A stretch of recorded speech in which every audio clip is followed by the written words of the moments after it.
One of the things when you think about wind energy that you should think about is at least wind energy today. I first went to Altamont Pass in 1980 when I took this class, and the wind turbines then, I should look up how tall they were, but they were teeny compared to what you see today.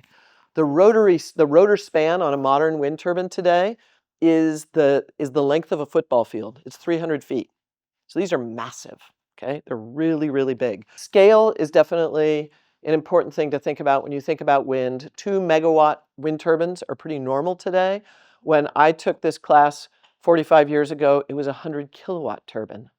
So they've gone from being this big to this big. So they've really grown. Things have really changed. So we're going to talk about questions like this. What's the role for wind in the US and the world? Onshore, offshore, past, present, and future. You know, what are the major challenges that wind energy development faces? And I'm going to give you some answers. And those of you that have lunch or visit with Dan afterwards on Zoom or at lunch, talking to him, you know, he's really where the rubber's hitting the road right now as a wind developer. And Invenergy is one of the larger ones in our country where he works. There's improvements being, I mean, the great thing about solar and wind and batteries is their technologies. We keep improving them, right? We keep getting better and more efficient and productive about how to harness the sun or the wind or how to store energy in a battery. So, and thinking about how do we integrate and simplify all the mechanics of and electromechanics of wind turbines, there's always progress going on that. And then one of the things that people are sensitive to, I was just in London last week. So when we're in the United States, we talk about NIMBY, not in my backyard, and banana, which is a very American way to say is banana, right? So in London, where I was, it's banana, right? So when you're in London, it's banana. And remember, banana is build absolutely nothing anywhere near anything. There's a high sensitivity to communities to build new things, whether it's data centers or wind farms or solar projects or carbon capture projects.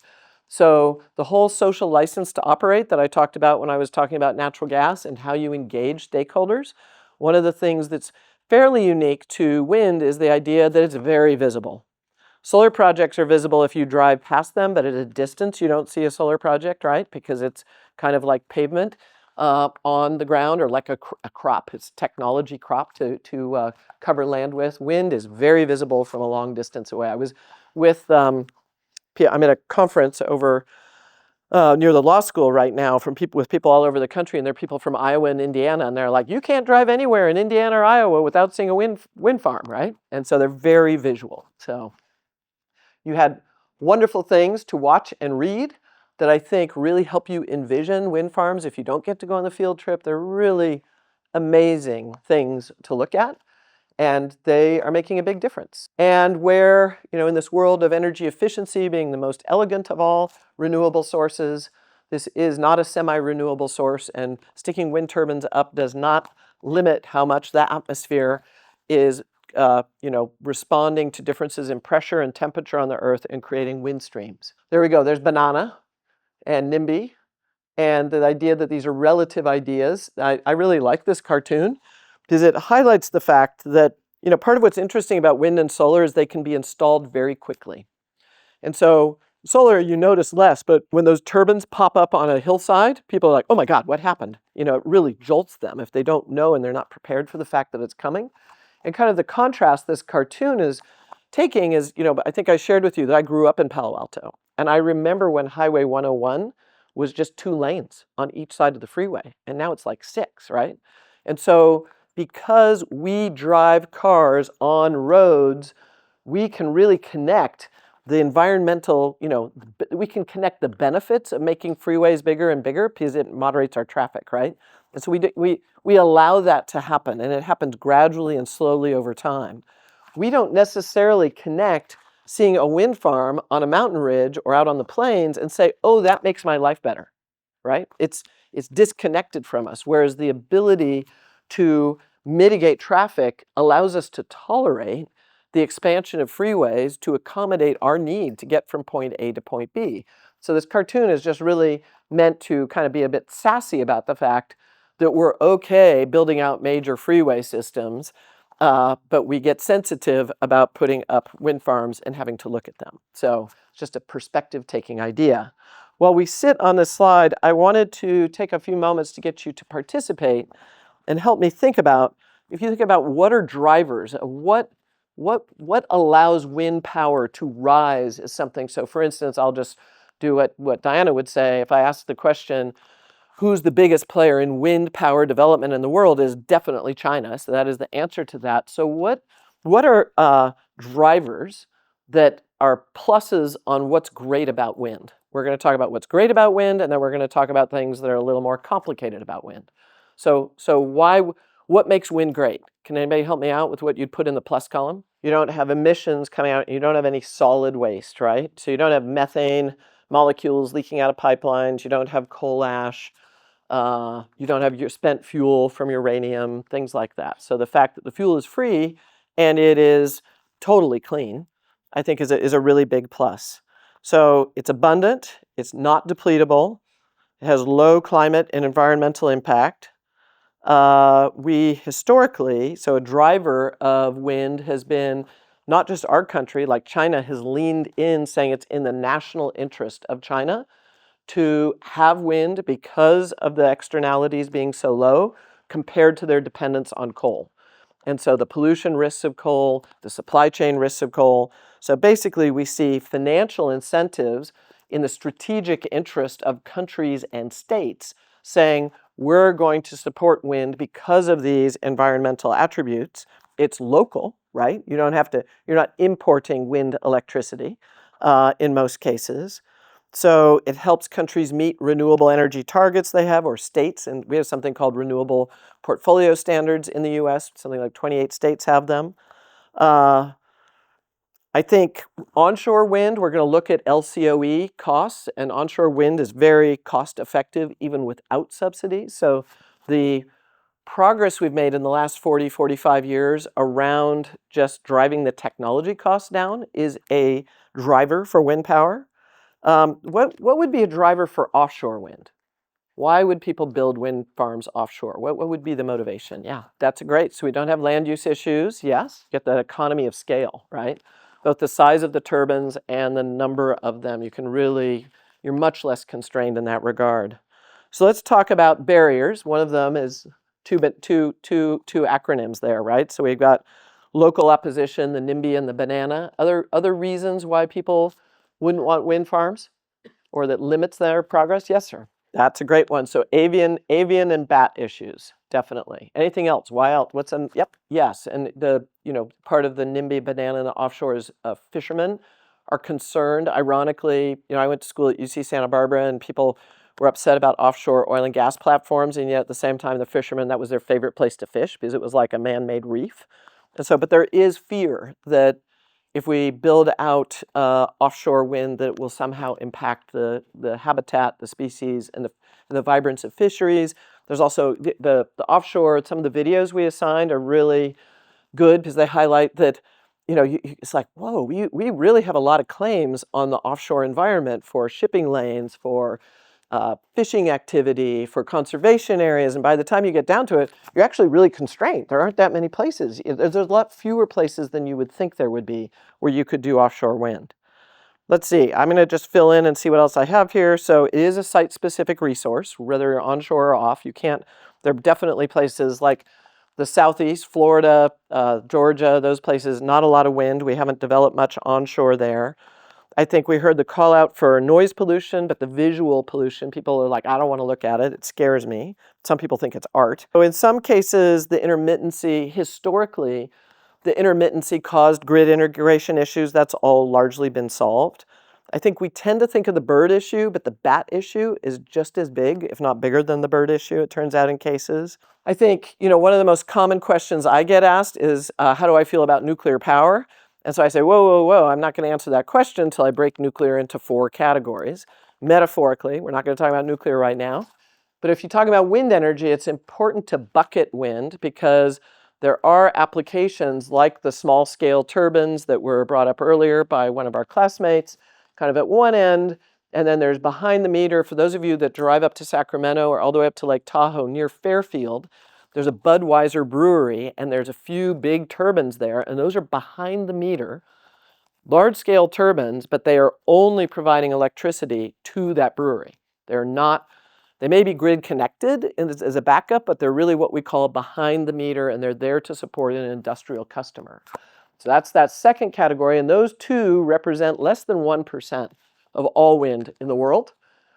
Then you have offshore wind, that's utility scale, and then we have onshore, and we've given you photographs here to give you a sense of what those all look like. So when you think about wind, you should think about electricity, okay? We're not using it for heating, we're not using it for cooling.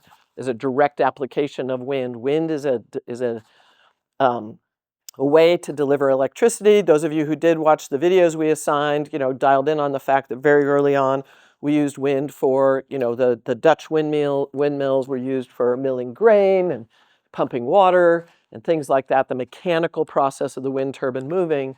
Today, it's really an electricity story, but a kind of an exciting thing I just wanted to flag here is, shipping, moving, big tankers full of oil or LNG or various, feedstocks for various things that we move all around the world. The Singaporean ship owners and the Scandinavian ship owners are really pushing hard to decarbonize their fuel, to be more efficient, to maybe even nuclearize their fleets, things like that, because burning the fossil fuel that they use to move goods and goods all around the world, it's very carbon intensive. And so here's an application here where they're putting wind wings on ships that are otherwise fueled by fossil fuels to increase their efficiency. So we're going to talk about how significant. Let's put wind in context. Is it a big deal or a little deal? How much of it do we have? How far can we go? Then we'll talk about technology and get into these other topics. So the bottom line is we have a huge, I'll say it one more time, huge untapped resource. We have a lot of capacity. Up in the upper right, it shows you how much potential we have and how many gigawatts we've installed so far, and how much the 7% worldwide that's in the offshore, and most of that's in China. So, and this idea we're pointing, so it gives you a sense on a global map of that Saudi Arabia-like resource of wind in the US. Now you can see there's other places way down at the tip of South America, up in northwestern Africa. There's other places where there's a rich wind resource, but it's not near a lot of people and a lot of industry. And so that's why we got companies like Siemens and Iberdrola and Ørsted. So Dan's company, Invenergy, which is a US-based company, is actually competing with European companies who are very eager to bring their expertise in wind to the United States because we are a robust market and we have a great resource. So this is just giving you a sense globally of how electricity generation from wind has been evolving. Solar is growing twice as fast as wind is right now, but it's just giving you a sense of trend of what's going on. So the share of generation globally up a little over 8%, getting close to 9%. So, and then this is a better way, more direct way to just say there's that almost twice the growth rate for solar. It's much less site specific. You can put solar in many different settings that you cannot put wind. We don't really associate solar with offshore, but I would say the United States is a real laggard. Asia has lots of floating solar on reservoirs, aqueducts, things like that, and we're just starting to do that in the United States. But this just gives you a sense of the growth rates. I think it's always interesting to note, look at natural gas, it's growing at 2%, oil 1.4%. I'm actually surprised oil's growing that much, and coal at less than 1% compound annual growth rates. So the graph on the left is giving you a sense of the offshore capacity installations in green and the onshore in yellow. And this again is globally and the cumulative capacity. So it's moving steadily along. I think if you say, where will wind be 10 years from now, 20 years from now, that rise in cumulative capacity, there's no evidence that that's going to decline. I don't think the United States is going to be a big leader in wind. So China is going to continue to plow forward. India, other parts of the world are going to move faster than we are with respect to wind. That doesn't mean we're halting completely, although the current administration is doing some interesting things to put a pretty significant pause on wind development. Wind, we'll talk about this more. Wind is unique from a permitting point of view It was alluded to when we talked about the complexity of siting wind. You have to get the federal aviation agencies' approval. And so that's a way whoever's president can kind of intervene and say, nope, no FAA permits. And the other is you need Department of Defense, now war permits, because of radar systems. And the frequencies associated with the rotation of the turbines can interfere with radar systems that are used to detect things for defense purposes. You know, people care what's up in the sky, and the radar systems for that. So those two agencies are not relevant for installing solar, but they are for wind. And so those are, it's a little bit more complex, and there's more federal power to flip the, yeah, we're into wind, no, we're not into wind. So that plays with things a little bit. So here's the famous for understand energy pie charts. No one makes them like we do, right? So we're updating them all the time to be relevant and give you a sense of context. So wind is important because it's the number 2 renewable source of energy currently after hydro. I want to frame this and say 20 years ago, wind was not even on the map, okay? We didn't have any wind to speak of. So in the last couple decades, you know, wind has really risen to the place it is, and there's no evidence that China will slow down, and other countries around the world are going to continue to build. And an idea I'll talk about more in a few moments is not only will we be building more greenfield wind, but we will also, like, if is anybody here from Germany by any chance? So Germany as a country had an early wave of wind power development. Part of it was post-Chernobyl. We want to diversify our electric power mix to things that are non-nuclear. So they were very early adopting wind. Well, we have technology today that's 3 times better than what they installed. And so we call that repowering, where we go back to existing wind farms and basically take out the old and put in the new. And so you can boost the capacity of existing sites. So wind was only 10% last year in the US. It is growing, but we are in a bit of pause mode. And you know, part of what's cool about these pie charts is they do change over time. So this is showing you a sense of, you know, what's the relevance or the penetration of wind into an electric power mix in a region. And so Europe has the highest percentage of their electricity coming from wind. You see North America, so that's US and Canada. And you see Asia still is, so there's lots of room for wind to grow in terms of what its share is regionally. So you see US and China as countries. There's our percentages. Denmark's way up at 58%. So, and you'll see in a few moments as I dial into the US level, we have certain states that are very high percentage in the US. So we're going to talk about onshore wind specifically. So this is my former colleague at the first firm that I built called Map Energy. Gives you a sense of the scale of these. This is on the plains of Kansas, you know, kind of flat, boring landscape. No offense to any Kansans here. And it's in an agricultural region. So one of the interesting things, when you install large-scale solar, you're basically paving that landscape, unless you choose to space it out and put livestock or a crop in between. In the case of wind, you're only using maybe 2%, 3% of the land for the turbines and for the roads that will allow you to get to the turbines to repair them. So wind ends up being a really great thing to develop and still allow a farmer to farm or ranch or a hunting club. There's all kinds of land uses that are just out there where having wind developed on top of your current land use, you're willing to surrender 3% of your land to get another source of income. Like oil and gas, in order to build a wind farm, whoever the landowner is has to interact with the developer, and the landowner gets usually a payment up front for leasing a wind. It's usually a wind easement to the developer, like Invenergy, and the landowner typically gets a royalty that's a share of the gross revenues of production. So along with your agricultural income that might be going up and down, you're getting a royalty stream that's from the electricity production on your land as well. So a lot of ranchers, farmers in the Midwest of the United States, they really like this diversification of revenue stream that they get, and they're willing to trade off looking at these big, beautiful things in exchange for getting this diversification of their income. This is showing you, this is onshore wind. We'll talk about offshore in a moment. It's showing you new installations in 2024. China rules at 70%. And then cumulative installations approaching 50% of all wind in the world is in China right now. And that number will grow. China, as a government, they have a plan, unlike our country and several other countries. pretty consistent, and they're very determined and very good now at building. Again, this is a technology. Batteries, solar panels, wind turbines. It's technology, and you can improve it if you focus on it and get something Moore's Law-like out of just, scaling, as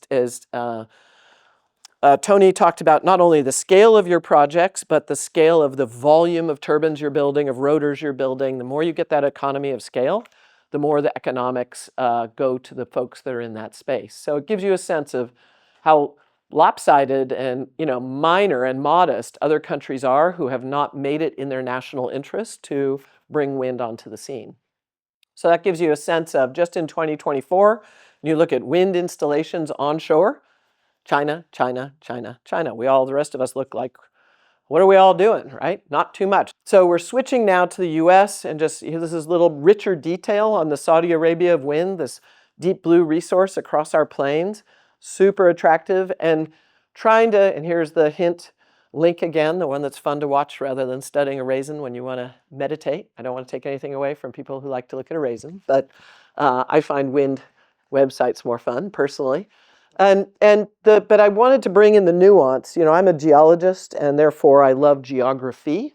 And the way we get wind is how the temperature changes and the pressure changes related to that, create essentially their microclimates in wind regimes. Is anyone a kite sailor? Has anyone been to the Columbia River Gorge? So that is an area, it is like a wind funnel. So we have a lot of wind development on the Oregon-Washington border in the Columbia River Gorge, because geographically, that is a wind funnel. In California, most of our wind resource in California is about 5 mountain passes, where it's just the Bernoulli effect of wind moving from the differences in pressure through an area where there's a mountain pass. And so that's where we've developed wind projects in California. And that's a very different situation, say, than the coastal areas of South Texas, where the wind regime is being driven by different circumstances. So a lot of variability. This is looking at the US in more detail and showing you how bumpy wind installations have been in the United States. So, the current administration, it being different from the last administration, that's not a new thing. So again, I mentioned my prior firm, MAP. We incubated a lot of wind in the country, and what allowed that to happen, given that the federal support was very uneven, was what we call C&I customers, commercial and industrial customers, saying, we want wind power. We want it because the fuel's free. We want it because it has no emissions. We'll sign long-term power purchase agreements for it. And the other thing that helped drove the continuity was the states being very engaged in wanting to diversify where they got their electricity. So the cumulative number is a good one, but you can see the bumpiness. We had something called a production tax credit that went up and down a lot. So this shows you wind. Remember, it's so this is actual generation in the United States relative to hydro. And hydro in some ways is being negatively impacted by climate change and rainfall. And also we're actually in a place of removing some of our hydro capacity due to some of the species issues and things associated with that. This shows you something I think you've probably seen before in class, the idea that, when we think of what is installed this year, what is it going to be? It's almost all, it's batteries, it's solar, it's a little bit of wind, and a little bit of natural gas. We're going to see a shift to a lot of new natural gas getting built, because that is the quickest way to support the hunger for data centers. And solar by itself, we don't have enough batteries to firm up solar sufficiently. We've got a pretty much significant hold on a lot of wind capacity right now under this administration. But that's the snapshot for this year that we're in right now and how it's shaping up. I like this slide a lot. So it's pointing out what I said earlier about, so in dark blue is what we've got in terms of where is the wind, who has the most wind. So Texas, by a long shot, has twice as much as number 2, which is Iowa. So the dark blue is the distribution of wind. It's showing you the wind as a proportion of all other sources of electricity. So it helps you recognize and appreciate how electricity rich Texas is. We use a lot of electricity there. We have a lot of industrial activity. We have a lot of petrochemical plants. We have a lot of manufacturing. There's a huge demand for electricity in the state, which is sometimes, I like these as context setting things, just the way, it's interesting to think about I was with some people at this conference I'm attending over near the law school, and people talking about, well, what's life like in Vermont compared to Texas or California? They're completely different ecosystems, right? In terms of the energy requirements, the political dynamics, et cetera. So hopefully some of you are from some of these states and line up on this and say, like, look at South Dakota, 62%. It's like Denmark, right? Kansas, Iowa, these are states that are they're getting this free fuel. So for the economic development of these states, the cost of them, they don't have to import fuel like other states do. Their dependence, they're not having to build nuclear reactors, which are very expensive. I'm not saying being anti-nuclear, I'm just saying it's really expensive. So for the economies of these states that have high density wind, that's a big economic plus for them, right? Because this is very cost effective when you do have the resource. So this shows you where the capacity is in the US. And a key point is people who for whom Arkansas, Louisiana, Alabama, Georgia, South Carolina, and Florida, you just don't have a lot of wind. So we can't have wind-powered data centers in those states because we just don't have much of a wind resource unless there's a typhoon. And then this is showing the grid operators, and they really are getting very good at integrating wind into the mix, and showing you the states that are, have a high level of capacity of wind electricity generation. So Texas, Oklahoma, Iowa, these are big generators of wind electricity. And this is the point I was making early in the lecture. It's like when people think about stock portfolios and mutual funds, is the more you diversify your exposure, so as we've started to build out more and more wind, the difference in the wind regimes can get muted. You can essentially synthetically create baseload capacity by diversifying where the turbines are that you're bringing onto the grid at any one time. And so it just gets it's basically showing that with the top two ones compared to one that only has 15 turbines, you get much more predictability. And there's a list there of things that grid operators do and developers do to make wind-generated electricity more reliable on the grid. And our tools for forecasting, all those things have gotten way better than they were even 10 years ago. This is a slide you'll see several times in this class, this idea that in the past, we had disparate local utilities, and now we have these integrated regional markets. And these integrated regional markets allow you to create that mutual fund effect of inclusion and diversification to stabilize the grid. This is a slide, so there's the 6 mountain passes. I blew it, I thought we only had 5. Shows you where they are, and the field trip tomorrow is to Altamont, is that right? Sometimes we go to Solano County. Those are the 2 closest to campus. And the Altamont Pass has a long history for wind development. It's just outside of Livermore, and you'll look down from the Altamont onto the Livermore National Lab, where a lot of fusion research and other cool things happen. But in California, the wind resource is very site-specific, onshore. So, and offshore, which we'll talk about, you have to do floating solar today. We don't, geologically, as you go offshore in California, the water depths drop off so quickly that anchoring wind platforms off the coast of California just does not work well at all. So there's the role of wind you can see in the world, in the US, and in California. And let's talk about the offshore. I think the point that was made that it's complicated logistically out there. I don't want to minimize that at all. The good news is there's huge industries in shipping and ports and things like that. One of the interesting trends in the US that as Trump has largely halted or thrown into litigation offshore wind projects, particularly on the East Coast over the last year, but there's a whole real estate play associated with offshore wind to take ports and retrofit them so that they're designed for the ships needed to support the servicing of offshore wind and all the landing facilities in the port areas that might have been used for shipping containers or other uses before. How do you get that all lined up? Airplanes need airports, right? Offshore wind needs the equivalent landing and docking spaces. And so there are companies, believe it or not, that are very focused and are experts on ports. And so there's been a lot of kind of real estate plays around grabbing the best port locations for offshore wind, particularly on the eastern US and in California.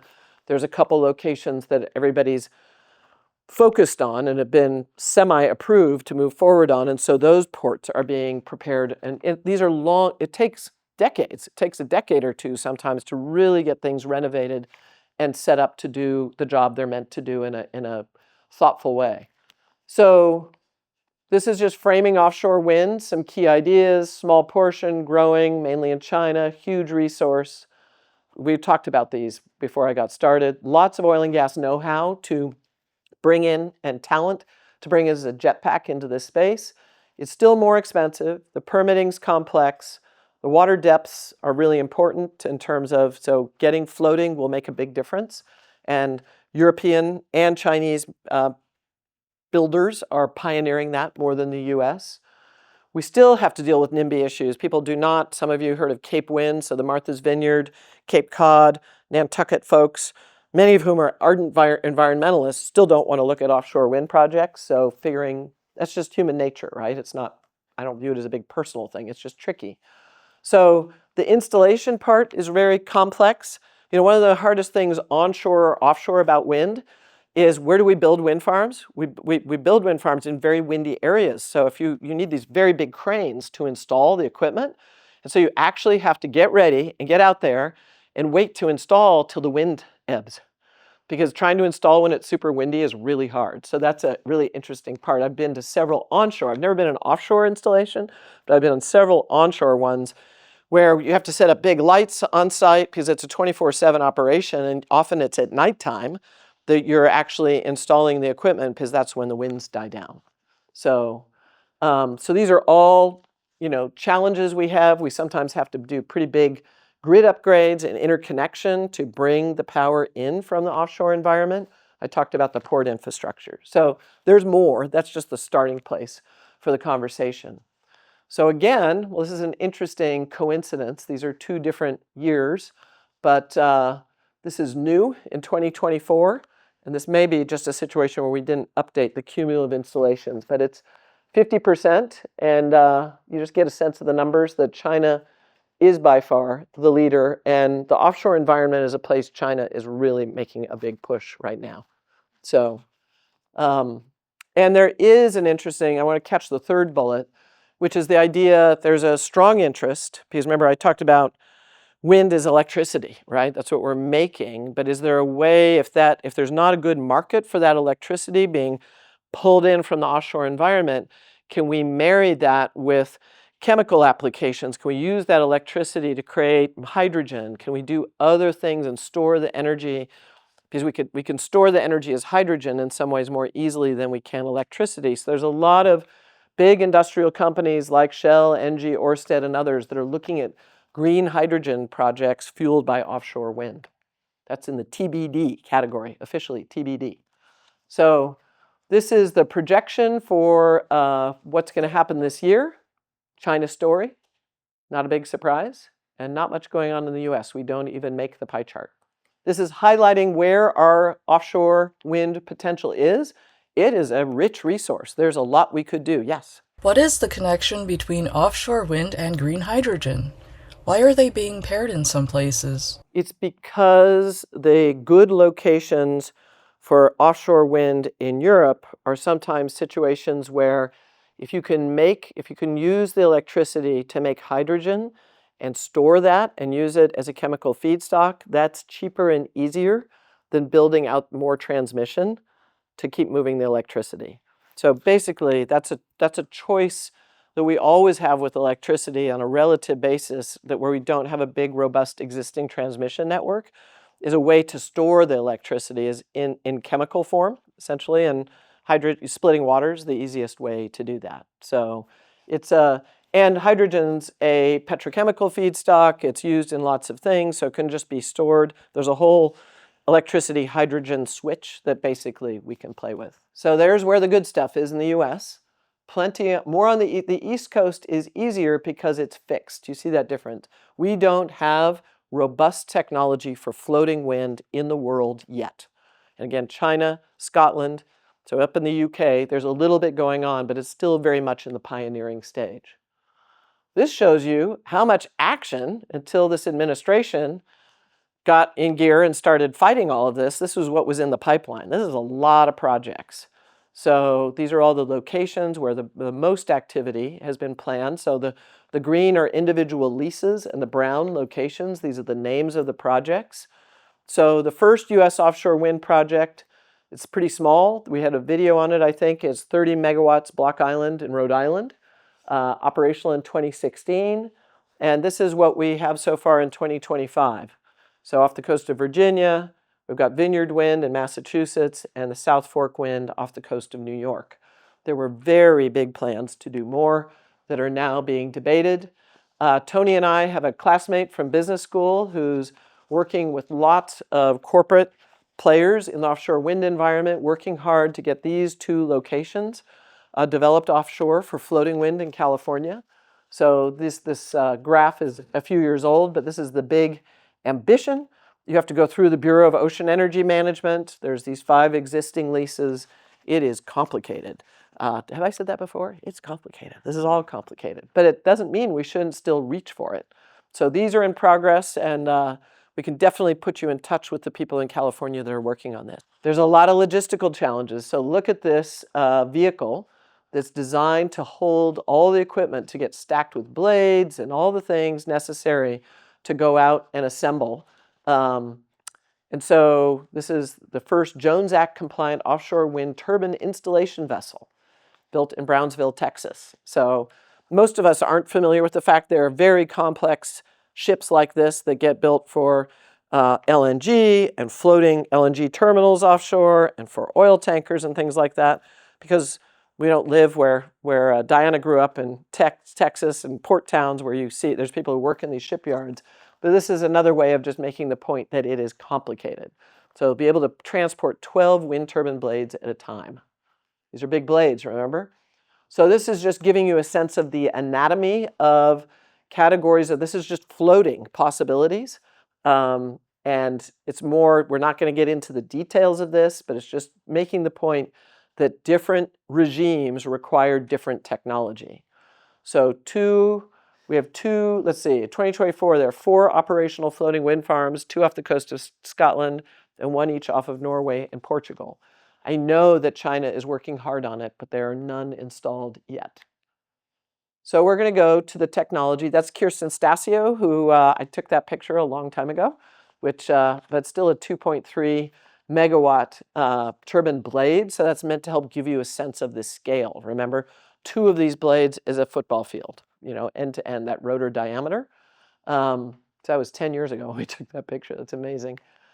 So, and our friend Bernoulli, and if anybody does not remember Bernoulli from their middle school, high school, or college physics class, we have a short video that reminds you how aerodynamic lift takes place. And that is a key ingredient to thinking about the design and the subtleties of how wind turbine blades are designed to maximize how much of the wind we catch when we have a wind turbine. So remember back in the dark ages when I took this class, this is like what a wind turbine looked like. They were cute, and you compare that to what they look like today. So we've had a huge scaling vector. Because remember, the power equations on here, the most important thing in determining the productivity of a wind farm is the wind speed. So you see that's the velocity cubed. And so the higher you get off the ground, the more the wind speed rises, right? So being able to get up higher without having FAA issues, Federal Aviation Administration issues, the better off you are. And so this scaling vector has really made a big difference in the economics of wind power prices. So this is another way to show the same thing, is the onshore wind turbine output per megawatt has risen dramatically, and you see what the rotor diameter has done during that period of time as well. So scale matters. Here's another way to show you scale matters. This is the trend of offshore up top and onshore below. And offshore is always going to be able to be bigger than onshore. We have a really interesting challenge onshore, is we have overpasses. You can't get a wind turbine blade under an overpass if the height of the blade or the width of the blade gets beyond a certain point. You just can't move the equipment around our roads. And as the turbine blades get longer and longer, they can't handle the diameter of our curves of our roads either.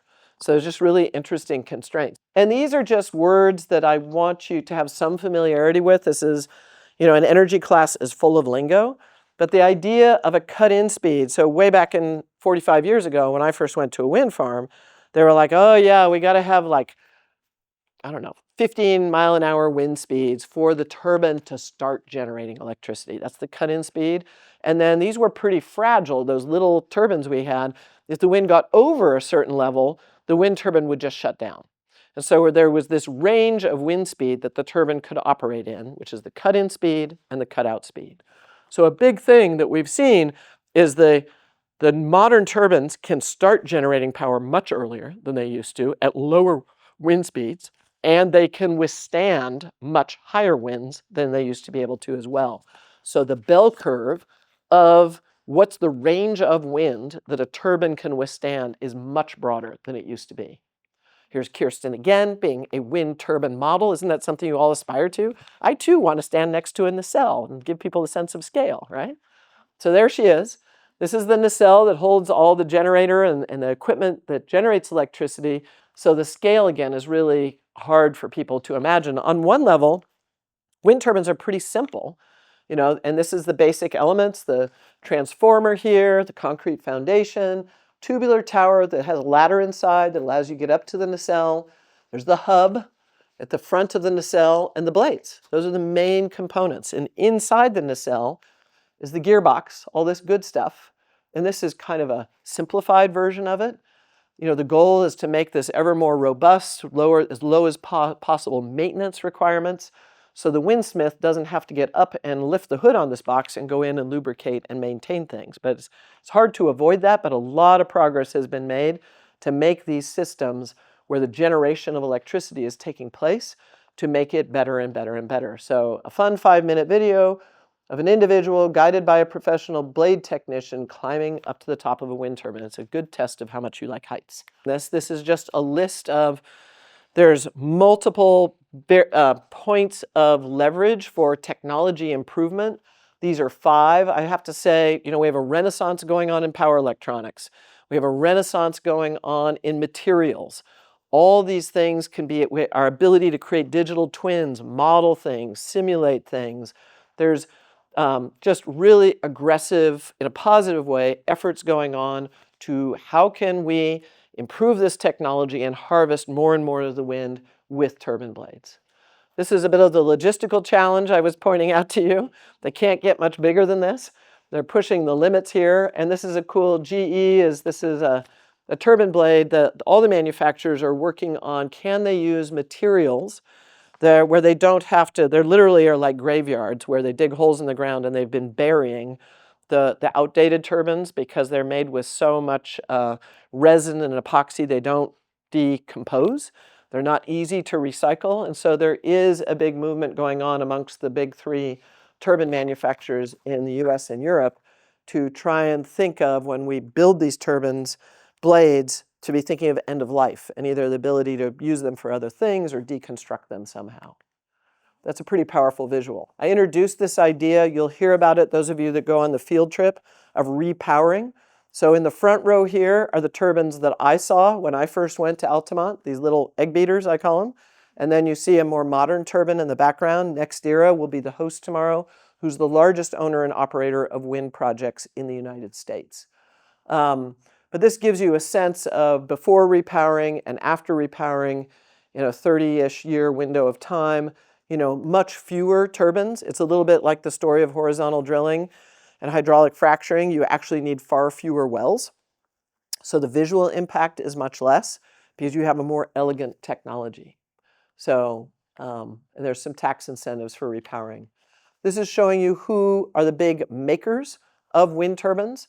And we only have one in the United States. It's GE Vernova. The stack of companies is dominated by Chinese manufacturers of turbines, but Siemens and Vestas stand out as European, and Nordex are all European manufacturers of turbines. This is showing you in terms of who has the market share in the US. It's GE and Vestas and Siemens. There's been a big focus on domestication of our supply chains that you see there. This shows you, going to your question that you asked about where's the manufacturing, where a lot of components are coming from. active wind-related manufacturing facilities here. So definitely a growth in those. And then this is a list of the demographics of wind ownership. So who are the wind capacity owners by region? Those are the big Chinese, big European, and then the US. So Invenergy is on that list. This is a really tricky to get reliable sources. If we went to 3 other sources, Invenergy might be number 3. So we wouldn't take this too seriously. All right, so this is showing you waking effects, which is it's not something we took into account when we had the first wave of wind development in the 80s, 90s, into the first decade of the 2000s. As we're designing wind farms today, we have people that have come out of atmosphere and energy kind of programs at Stanford who do really extraordinary modeling, looking at how we configure the turbines and try and minimize waking effects, but that's a pretty cool visual. When you think of a wind farm, this is just meant to break it down to like basic Lego elements, which is it's turbines, it's cables, it's a substation. The substation is basically where the electricity is coming in from all the individual turbines, and substations tend to be where the cash register is, really. It's at the substation that you're selling the electricity to the off-taker, to the utility, however that is organized, but that's the junction for the collection of the electricity from the site. So when we were developing wind projects, we cared a lot about where the substation was. We actually designed things so that we earned a royalty on all the electricity coming through the substation. And what was great about that is if solar got added or batteries got added or more wind, if the wind got repowered, we just got a share of whatever was coming through that substation. So substations for any electric project are super important, and it's from the substation that the voltage is going to get boosted to move the power onto the bigger lines. Gives you a sense of the road access being important, and that reminder, wind farm equipment tends to take up 2 to 3% of the land, and that the landowner is typically getting a royalty across the project. So there's me, long ago and far away in western Oklahoma. I am standing at the base of a Met tower. And Met towers are used, there's a lot of public data, like the websites that I showed you where you could meditate and watch. But in order to de-risk a potential site, typically wind developers will set up Met towers and collect proprietary data that only they have. And they're trying to prove to the people financing their wind project that the wind is very predictable. So there's P90, P50, the statistics of what is this wind resource going to be like? Because that fuel and the availability of that fuel for the wind farm has a lot to do with the financing and the power purchase contract that people like Dan are designing. So I don't know if you've been out by a Met tower, Dan, or not, but it's the way we still collect data in some cases. This is just talking about the importance of waking effects. Again, in the first wave of wind development, we didn't pay attention to it. Now it's very much a big thing, and there's some really great sophisticated tools to allow us to do that. I didn't even realize we'd stuck in this really good slide that helps you think a bit more about the waking effects and visualize the issues around it. This is the point I was talking about earlier, that wind turbine construction there's the irony. So it's a 24/7, 365 kind of deal. You don't just do it 8 to 5. In oil and gas or geothermal, we need to pay for a rig. Here we need to pay for a crane. And so you're paying a day rate for that crane to be on site and those workers to be there. And so whenever the wind ebbs enough for you to be installing, you want to be making progress and getting your wind farm put in place. So it's happening day or night. They set up a bunch of lights so that you can keep going. It's logistically really cool to watch and generally happens much quicker than most people would imagine. So the environmental narrative, you've seen a graph like this before. We're using the example of using electricity to deliver light. But part of what's so great about wind, from my point of view, the idea there's no fuel, there's no water use, there's no mining or drilling, there's a small amount of embodied energy required to make the turbines. It's not, they pay out within a year or two, so they have a very favorable economics in terms of what's required there. There's no refining. The wind moves itself. You don't need to. The electrons need to get moved in a transmission system, but that's true of any power generation source. And the downstream is relatively simple as well. The place where we need to pay attention are these visual impacts, the sound impacts, and the wildlife impacts. So that's where we're going to go next. And this is providing some context. I mean, no one in the wind industry,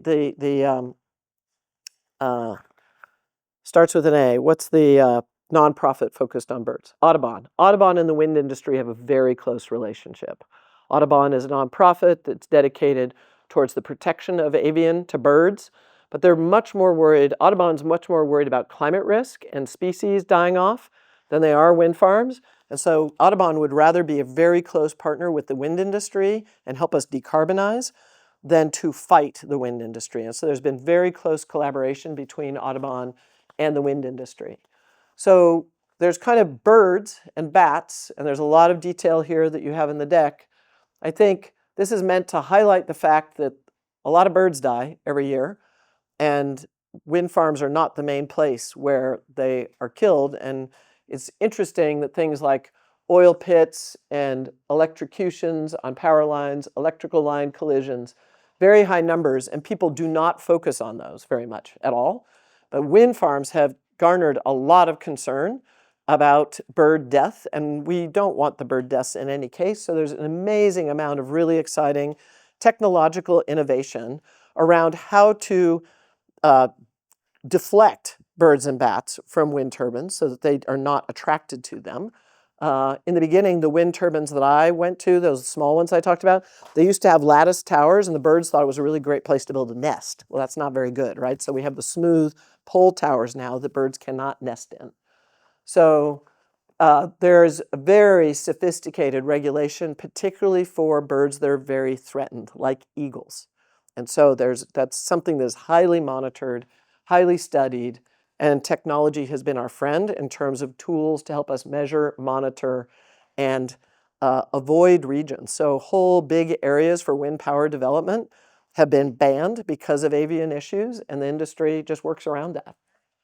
I wanted to just point out, I'm going to make you this. So this is the sage grouse. One of the really interesting things I learned doing a lot of wind development is one of the biggest groups that wants to protect birds are hunters, so they can shoot them.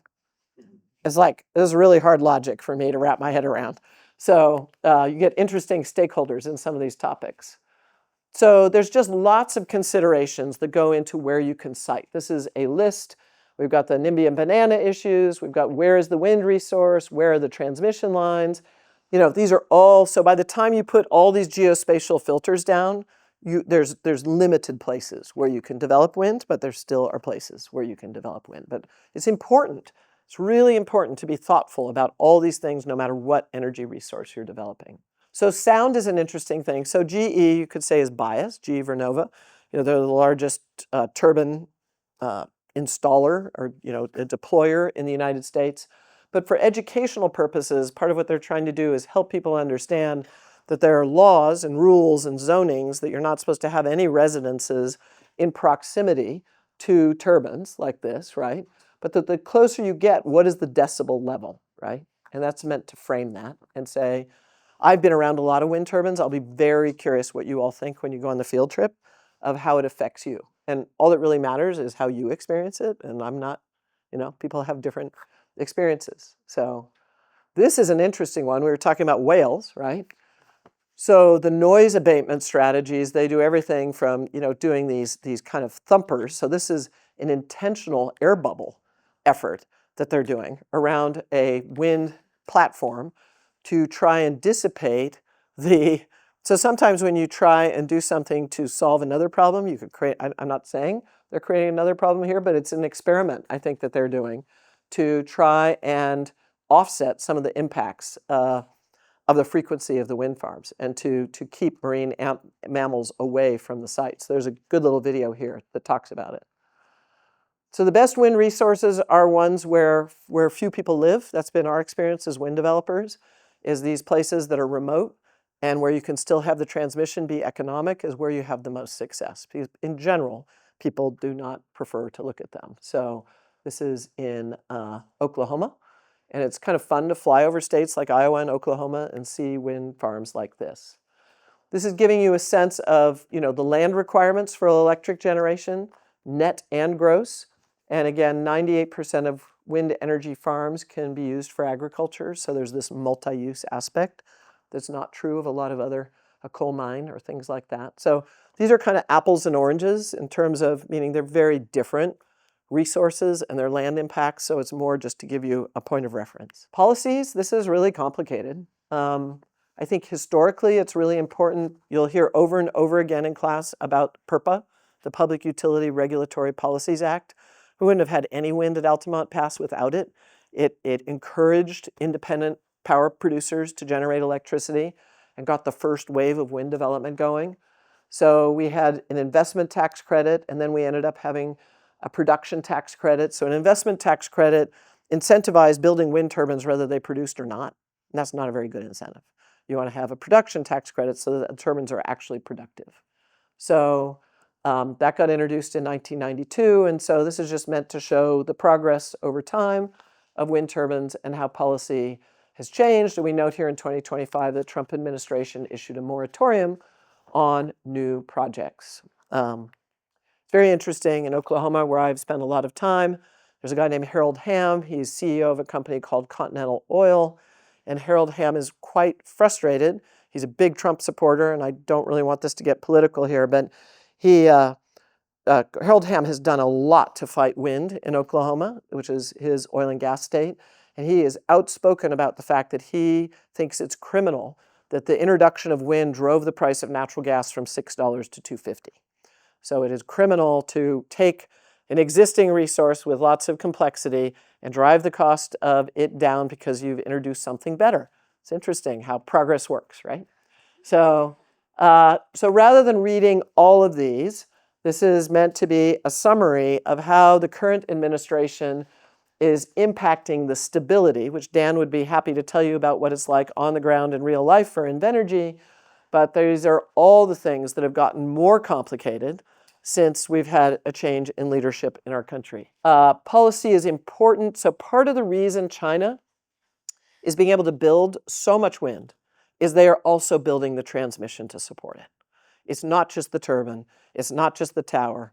It's not just the nacelle. You have to be able to connect it to the grid.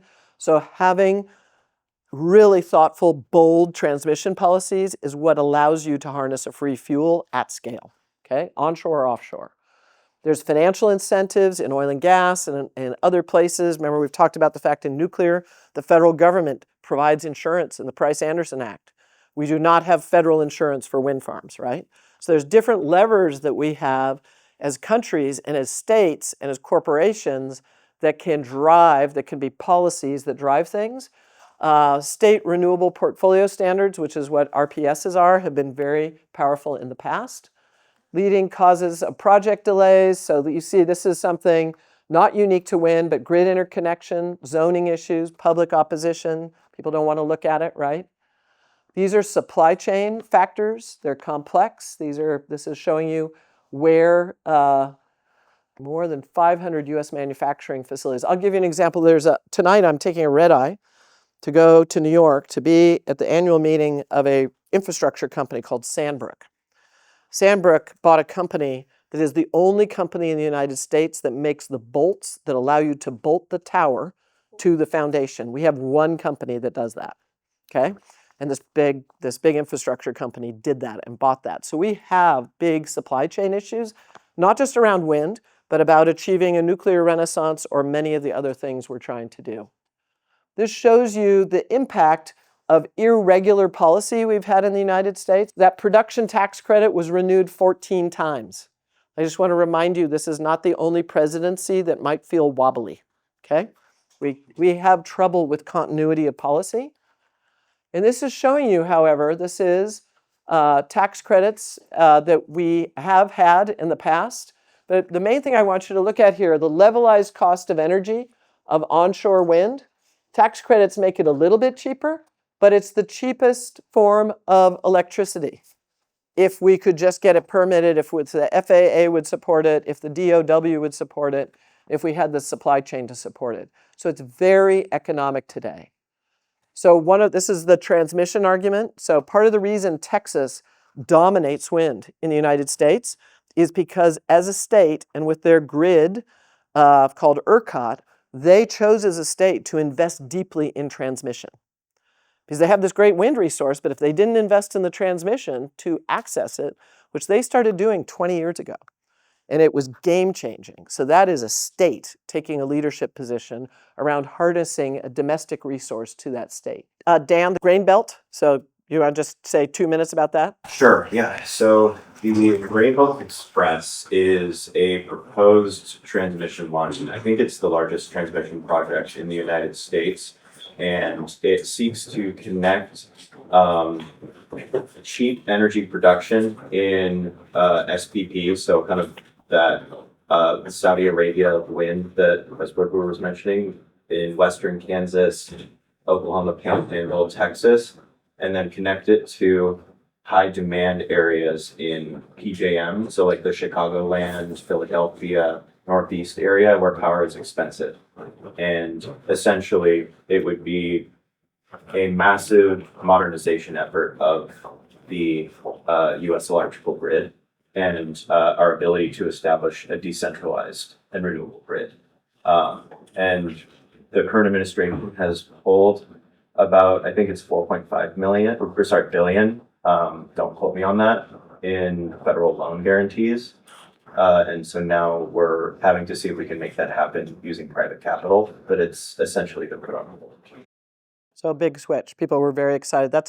That transmission project has been in the works for like 20 years. So this is about the renewable portfolio standards, which is states saying we want to diversify our power mix. It's been very helpful for building out wind and solar. And the economics, this is in Sherman County, Oregon, near the Columbia River Gorge. Again, wheat farming there. And just showing how cost-effective wind is, even without subsidy. So really compelling economics. But we've got our hands tied right now. So, and this is showing the costs, which have popped up a little bit due to supply chain issues, but in general, very, very cost competitive. This is a little more detail than we need to get into. This is just showing where the costs are, that it's basically in, as you would not be surprised to know, the nacelle, the tower, the rotor, that's where the costs are, and lots of effort going in to drive those costs down. When you look at the kind of work that we were doing, here's project management and development, and there's the wind turbine warranty costs. Those are interesting elements to all this, but the work we were doing to actually incubate the development, getting the land, getting the interconnection, very, very small part of the total cost. It's very capital. See, that's where you're going. It's beautiful. Altamont Pass is gorgeous. So lots to look forward to. And an opportunity there while you're on the field trip, and Dan asking expert questions of our hosts to get into talking about the power purchase agreements and who are the off-takers of the power from the Altamont. I think I'm going to pause there. The future, according to Bob Dylan, most of you hopefully saw the movie recently, is the answer, my friend, is blowing in the wind. And, the forecasts globally for global wind capacity are very robust, but a lot of that is not coming from the US. And this shows you, at least before the current administration, what the expectations were. This was from the Department of Energy under Biden, talking about where the build out would be. And there were big ambitions around that. And I think the compelling cost benefits of wind are going to win out regardless of whether we have a red or blue president in office. And hopefully we'll get that transmission built, even if it's to help support data centers that push things over. I think a really interesting thing, if it hasn't been discussed in class, is Google, Meta, Microsoft, they all want green electricity supporting their data centers. And so they do have a voice in this mix in terms of what gets built.